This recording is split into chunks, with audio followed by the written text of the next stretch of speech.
Hi guys. If you've ever heard terms like AEM, sling, dispatcher, author, publish, and thought this sounds complicated, you're not alone. Today I want to simplify all of that. In this video, I'm going to explain 13 must-know concepts of Adobe Experience Manager using simple language and real-life examples.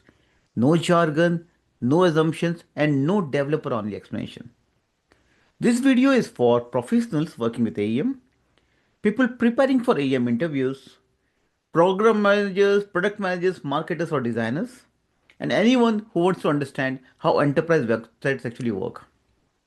We'll go step by step. First, what AEM really is, then, how content is created, how it becomes a live website, how it scales for large company, and finally, how all of this fits into a real career.